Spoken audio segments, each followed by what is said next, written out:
5장 인내를 기르라. 하나님께서 우리를 위해 늘 하고자 하셨던 일, 곧 그분 앞에 우리를 바로 세워주시고 그분께 합당한 사람으로 만들어주는 일에 우리는 믿음으로 뛰어들었습니다. 그러므로 지금 우리는 우리 주인이신 예수로 말미암아 하나님 앞에서 이를 누리고 있습니다. 그뿐 아닙니다.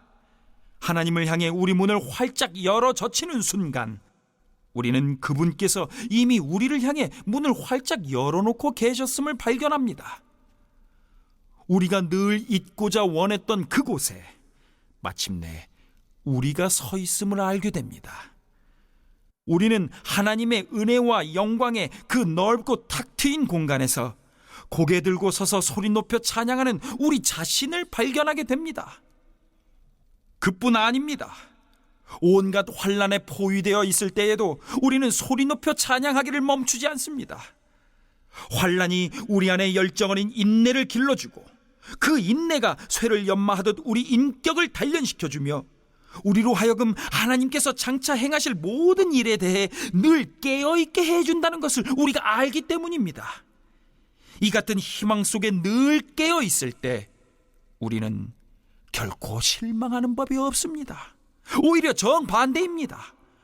우리가 하나님께서 성령을 통해 우리 삶 속에 아낌없이 쏟아붓고 계신 그 모든 것을 다 담아내기에는 아무리 많은 그릇으로도 부족합니다.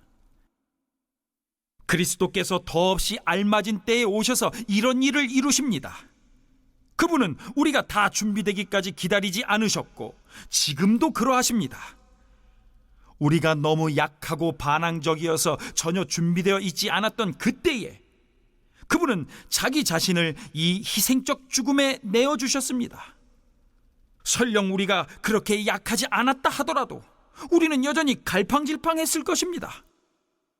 우리는 목숨을 바칠 만한 가치가 있다고 여기는 사람을 위해 대신 죽는 것은 이해할 수 있습니다.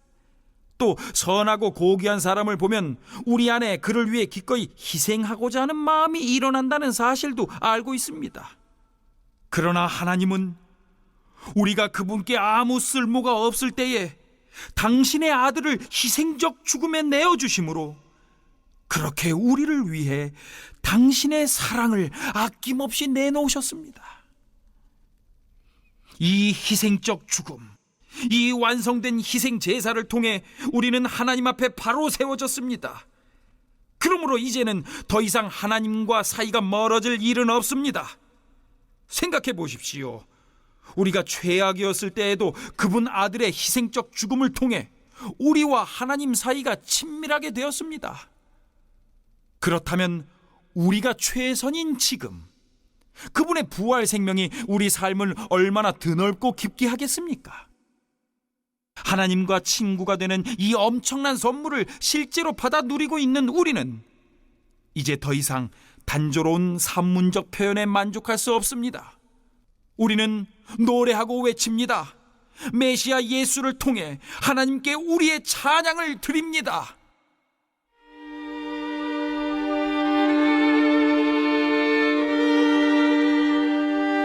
죽음을 부르는 죄, 생명을 주는 선물. 여러분은 아담이 어떻게 우리를 죄와 죽음이라는 딜레마에 처하게 만들었는지 들어서 알고 있을 것입니다. 죄와 죽음으로부터 자유로운 사람은 아무도 없습니다. 죄는 만물과 하나님과의 관계, 또 모든 사람과 하나님과의 관계에 해를 끼쳐왔지만 하나님께서 모세를 통해 자세히 상술해 주시기까지는 그 해가 어느 정도인지 분명치 않았습니다. 그처럼 죽음, 곧 우리와 하나님 사이를 갈라놓는 그 거대한 시면은 아담으로부터 모세에 이르는 시간에도 위세를 떨쳤습니다. 하나님이 주신 특정 명령에 불순종했던 아담과 같은 죄를 짓지 않은 이들도 모두 이러한 생명의 끊어짐, 곧 하나님과의 분리를 경험해야만 했습니다. 그러나 우리를 이런 지경에 빠뜨린 아담은 또한 우리를 거기서 구원해 주실 분을 앞서 가리키는 존재이기도 합니다. 그러나 우리를 구출하는 이 선물은 죽음을 초래하는 그 죄와 비교가 되지 않습니다. 생각해 보십시오. 한 사람의 죄가 수많은 사람들을 하나님과의 분리라는 그 죽음의 시면에 밀어넣었다고 할 때, 한 사람 예수 그리스도를 통해 쏟아부어지는 이 하나님의 선물은 우리에게 어떤 것을 가져다 줄까요? 죽음을 초래하는 그 죄와 넘치는 생명을 가져오는 이 선물은 서로 비교할 수 없습니다. 그 죄에 대한 평결로는 죽음의 선고가 내려졌지만, 뒤따른 다른 많은 죄들에 대한 평결로는 경이로운 생명 선고가 내려졌습니다.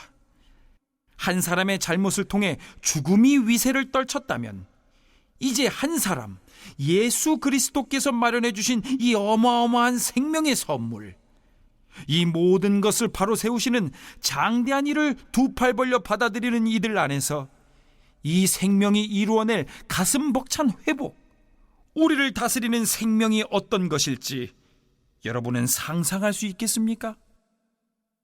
한마디로 말하면 이렇습니다. 한 사람이 잘못을 범해 우리 모두가 죄와 죽음이라는 곤경에 처하게 된 것처럼, 또 다른 한 사람이 올바른 일을 함으로써 우리 모두가 거기서 벗어날 수 있게 되었습니다. 사실 우리는 단순히 곤경에서 건져진 것 이상입니다. 그분은 우리를 생명 속으로 이끌어 들이셨습니다.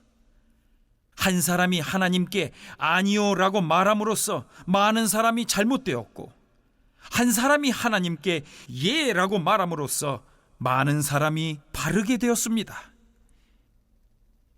일시적인 율법이 죄와 맞서 할 수 있었던 것이라고는 더 많은 율법 위반자들을 만들어내는 것이 전부였습니다.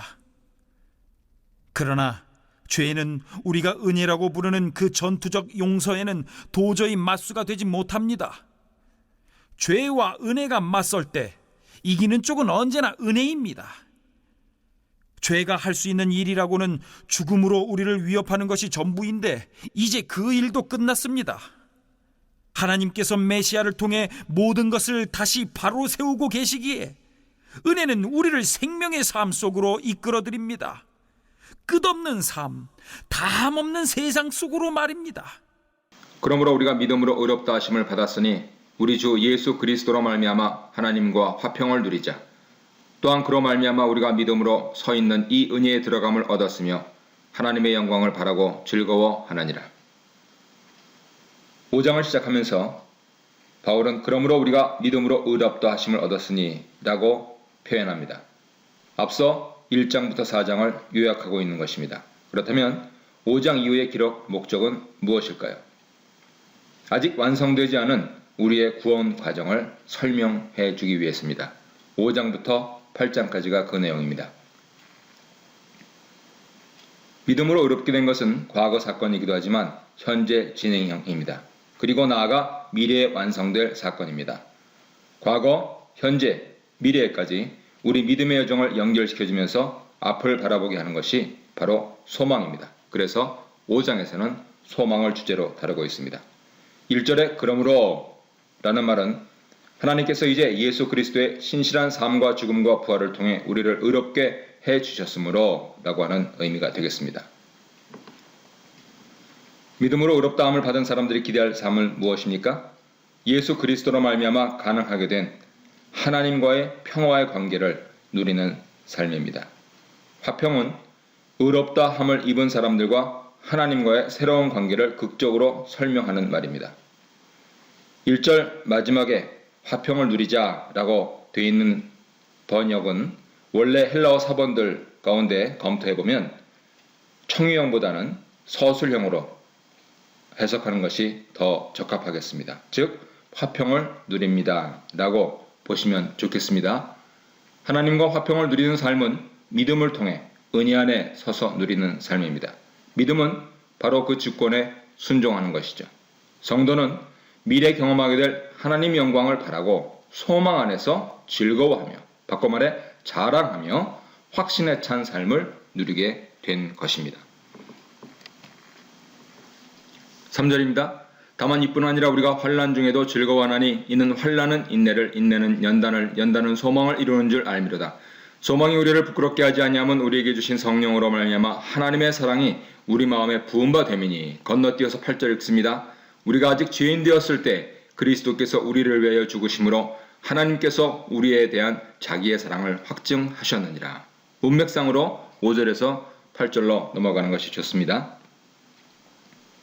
성도들은 환난 중에도 자신감에 차 있을 수 있습니다. 그 이유는 환난을 통해서 인내를 가질 수 있기 때문입니다. 인내는 심한 압박이나 압력 속에서 포기하지 않고 견디는 힘입니다. 연단은 원래 철을 가공할 때 쓰는 말이었는데요.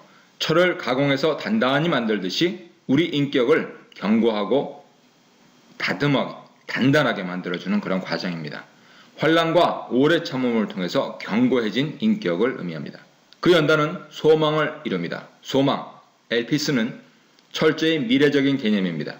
그리스 로마 시대에는 미래의 불확실성에 근거한 철학이 유행했으나 바울은 철저히 유대 기독교적으로 소망이 하나님 약속하신 것은 꼭 지키신다라고 하는 믿음에 근거하고 있음을, 그 확실함을 전하고 있는 것이죠.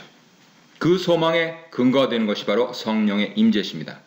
성령을 주실 때 첫 열매로 주셨는데 첫 열매 이후에 충만한 추수가 뒤따른다 하는 것은 이후 8장 23절에 나와 있습니다. 또한 성령은 보증이십니다. 앞으로 하나님이 남은 금액을 다 치르시겠다라고 하는 약속을 내포하고 있습니다. 새 시대에 완성하실 구원 약속에 대한 확증인 것이죠. 이처럼 성령은 우리 마음에 쏟아지는 하나님 사랑을 경험하고 확신할 수 있게 해주는 역할을 하십니다. 6절입니다.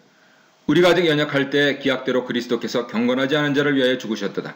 의인을 위하여 죽는 자가 쉽지 않고 선인을 위하여 용감히 죽는 자가 혹 있거니와 우리가 아직 죄인 되었을 때 그리스도께서 우리를 위하여 죽으심으로 하나님께서 우리에 대한 자기의 사랑을 확증하셨느니라. 6절과 7절은 삽입절인데요. 그리스도의 죽음에 관해 부연 설명을 하기 위해서입니다. 그리스도께서 죄인 되었던 우리를 위하여 죽으심이 단순히 과거 사건이 아니라 지금도 경험되는 하나님 사랑이라는 겁니다. 성령은 계속해서 이 하나님 사랑을 우리 마음에 부어주심으로 확증하시고 있습니다. 미래의 소망은 현재 신자의 삶에서 경험되는 현재적 사건입니다. 즉 성도는 미래를 현재로 삽니다. 이 소망이 있기 때문에 신자는 그리스도 안에서 확신에 찬 삶을 살 수 있습니다. 율법을 지키지 못해 죄에 붙잡혀 있을 때, 바꿔 말해 연약할 때는 힘이 없기 때문에 죄의 노예 상태에서 벗어나려면 죄의 능력을 뛰어넘는 힘이 필요합니다. 그리스도의 죽음은 우리를 죄의 노예 상태에서 구출할 수 있는 능력을 제공해 주십니다. 기약대로 at the right time 이라고 하는 표현은 하나님의 정하신 때, 갈라디아 4장 4절의 저 유명한 때가 참에 라고 같은 표현입니다. 9절입니다. 그러면 이제 우리가 그의 피로 말미암아 의롭다 하심을 받았으니 더욱 그로 말미암아 진노하심에서 구원을 받을 것이니 곧 우리가 원수 되었을 때 그의 아들의 죽으심으로 말미암아 하나님과 화목하게 되었은즉 화목하게 된 자로서는 더욱 그의 살아나심으로 말미암아 구원을 받을 것이니라. 그뿐 아니라 이제 우리로 화목하게 하신 우리 주 예수 그리스도로 말미암아 하나님 안에서 또한 즐거워하느니라.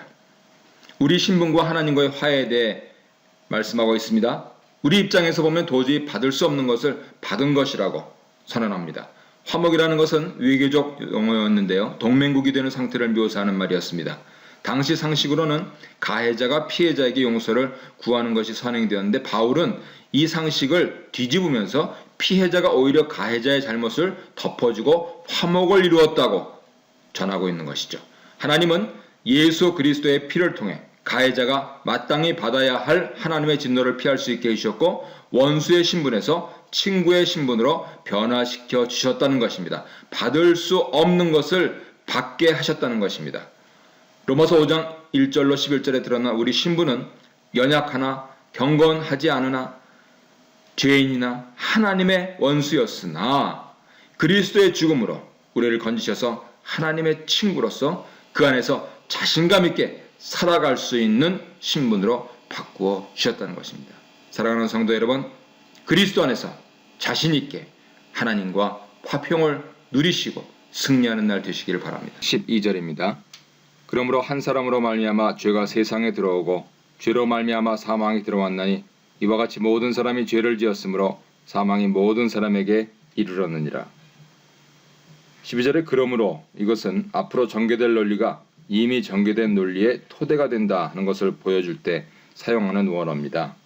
즉 5장 1절부터 11절 말씀이 가능했던 이유가 바로 지금부터 말하는 5장 12절부터 21절까지의 말씀의 근거에서이다, 이런 말씀이죠.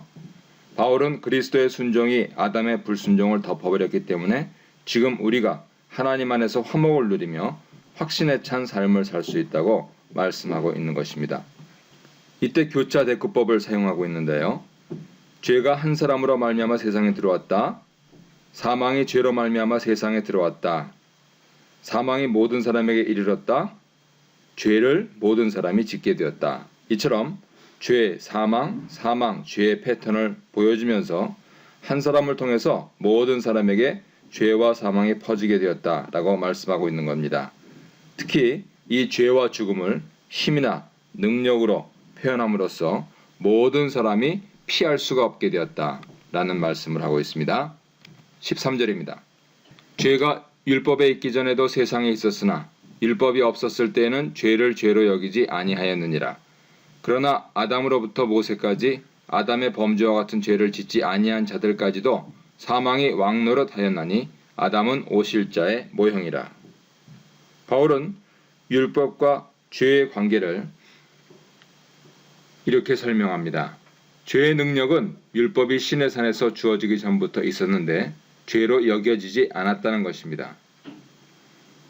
죽음은 아담 때부터 모세 때까지 왕노릇하면서 모든 사람을 죽음의 노예로 몰아넣었다라고 하는 것입니다. 15절입니다. 그러나 이 은사는 그 범죄와 같지 아니하니 곧 한 사람의 범죄를 인하여 많은 사람이 죽었은즉 더욱 하나님의 은혜와 또한 한 사람 예수 그리스도의 은혜로 말미암은 선물은 많은 사람에게 넘쳤느니라. 또 이 선물은 범죄한 한 사람으로 말미암은 것과 같지 아니하니 심판은 한 사람으로 말미암아 정죄에 이르렀으나 은사는 많은 범죄로 말미암아 의롭다 하심의 이름이니라.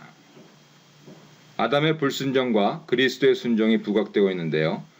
아담의 불순종으로 인해 들어온 죄의 능력으로 모든 사람이 다 죽게 되었지만 하나님의 선물은 그것을 뒤집을 수 있는 더 큰 생명의 능력이 된다 겁니다. 그리스도의 순종은 하나님의 은사와 영원한 생명을 이 세상에 넘치게 들어오게 했고 그것이 모든 사람에게 이르게 하셨습니다. 16절을 도식화하면 아담의 죄, 한 죄가 심판으로 그리고 정죄, 유죄 판결로 연결되어 인류의 죄들, 많은 죄가 은혜 가운데서 무죄 판결로 의롭다 하심으로 연결되는 것과 대조되고 있는 것이죠. 이것은 능력의 싸움입니다. 아담의 불순종의 결과로 사망이 왕노릇해서 그 아래에 있는 사람들이 노예같이 살다 죽지만 둘째 아담 안에서 그리스도의 은혜와 의의 선물을 받은 사람들은 생명 안에서 왕노릇합니다. 17절의 문장 주어가 바뀌고 있는데요. 사망이 왕노릇하다 해서 은혜와 의의 선물을 넘치게 받은 자들이 왕노릇하다 이렇게 나옵니다. 17절 보시겠습니다. 한 사람의 범죄로 말미암아 사망이 그 한 사람을 통하여 왕노릇하였은즉 더욱 은혜와 의의 선물을 넘치게 받는 자들은 한 분 예수 그리스도를 통하여 생명 안에서 왕노릇하리로다. 18절 봅니다. 그런즉 한 범죄로 많은 사람이 정죄에 이른 것 같이 한 의로운 행위로 말미암아 많은 사람이 의롭다 하심을 받아 생명에 이르렀느니라. 한 사람이 순종하지 아니함으로 많은 사람이 죄인 된 것 같이 한 사람이 순종하심으로 많은 사람이 의인이 되리라. 이처럼 그리스도의 선물에는 많은 죄를 은혜로 무효화할 수 있는 능력이 있습니다. 18절 19절에서 아담과 그리스도를 대칭적으로 비교하고 있는데요. 18절에서는 한 범죄로 모든 사람이 유죄 판결을 받고 사망에 이르렀고 한 순종으로 모든 사람이 무죄 판결을 받았고 생명에 이르렀다. 이어서 19절에서 한 사람의 불순종으로 많은 사람이 죄인이 되었고 한 사람의 순종으로 많은 사람이 의인이 되었다라고 밝히고 있는 것입니다. 이것이 아담과 정죄, 그리스도와 생명이 가지고 있는 대칭적인 대조점이죠. 그리스도의 순종 없이 생명에 이르는 구원은 불가능하게 되었다는 것입니다. 그 순종을 표현한 말이 예수 그리스도의 신실함 3장 22절 26절 나오죠. 그리고 그 신실함은 그의 피 3장 25절에 나옵니다. 실현되었다는 것입니다. 그래서 예수의 피 없이 사람들이 의롭다 함 받는 것은 불가능하고 의롭다 함 없이 하나님의 진노에서 구원받을 수 없다라고 5장 9절에서 말씀했던 것이죠. 20절입니다. 율법이 들어온 것은 범죄를 더하게 하려 함이라. 그러나 죄가 더한 것에 은혜가 넘쳤나니. 율법은 죄를 죄로 드러나게 하는 기능이 있다 하는 것은 3장 20절에서 이미 여러 차례 강조했습니다. 7장에서 또 더 자세하게 설명할 거고요. 율법을 통해서 구원받을 수는 없지만 율법 자체는 악하고 나쁜 것이 아니다 라고 하는 것을 분명히 말씀하고 있는 것입니다. 마지막 21절입니다. 이는 죄가 사망 안에서 왕노릇한 것 같이 은혜도 또한 의로 말미암아 왕노릇하여 우리 주 예수 그리스도로 말미암아 영생에 이르게 하려 함이라. 이 구절로서 이제 5장 12절로 20절을 요약하고 있습니다. 죄보다 더 큰 은혜가 의로 말미암아 왕노릇하여서 우리 주 예수 그리스도를 통하여 우리를 영원한 생명에 이르도록 하는 것이 하나님의 의도와 계획이고 하나님 주시는 은혜입니다.